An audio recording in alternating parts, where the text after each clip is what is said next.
اور حکیم الامت مجدد ملت حضرت تھانوی صاحب نور اللہ مرقدہ جو مجدد معاشرہ تھے، ارشاد فرمایا کرتے تھے کہ یہ معاشرے کے مسائل کے باب میں اللہ تبارک و تعالیٰ نے مجھ سے تجدیدی کام لیا ہے،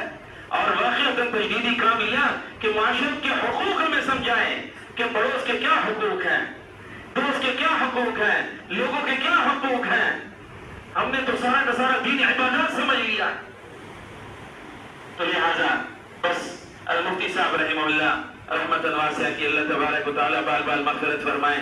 آخرت کے منازل کو آسان فرمائیں، اور میں نے اور آپ نے بھی سب نے اسی راستے سے جانا ہے، مگر یہ خواہش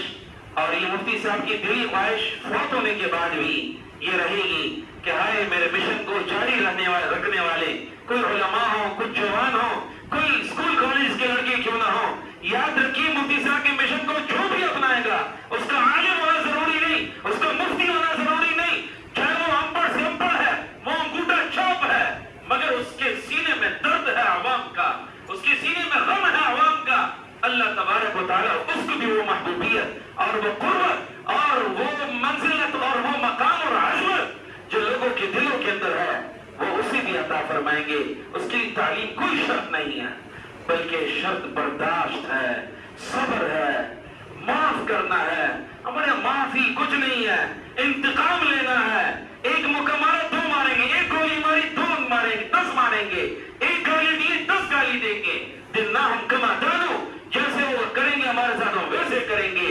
یہ میرے نبی علیہ السلام کے اخلاق نہیں ہے، حضور کے اخلاق یہ ہیں جو آپ سے برائی کرے آپ معاف کر دو، جو آپ سے منع کر دے روک لے اس کو آپ دے دو۔ ان اخلاق پہ مفتی صاحب رحمہ اللہ نے عمل کیا تو اللہ تبارک و تعالی نے نواز دیا۔ آخری گزارش، ایک تو مفتی صاحب کے مشن کو آپ نے یاد رکھنا ہے، چاہے وہ آپ میں سے محلے کا کوئی بھی شخص ہے، نہ اس کے لیے عالم ہونا، نہ مفتی ہونا، نہ مطلب پڑھا لکھا ہونا کوئی ضروری نہیں، نہ کوئی عمر کی قید ہے، نہ علم کی قید، نہ تعلیم کی قید، نہ ڈگری کی قید ہے، کوئی قید نہیں ہے۔ ایک آپ نے عوام کی خدمت جیسے مفتی صاحب نے کی، آپ نے بھی اپنا زندگی کا اس کو مشن بنا لینا ہے جس طرح انہوں نے اپنی زندگی کا مشن بنایا تھا۔ اور دوسری آخری گزارش جو کرنی تھی کہ جہاں سے مفتی صاحب نے اس مشن کی ابتدا کی، اس مسجد اور مدرسے سے، مفتی صاحب رحمہ اللہ کے جانے کے بعد اس آپ کے تعاون میں کمزوری نہیں آنی چاہیے۔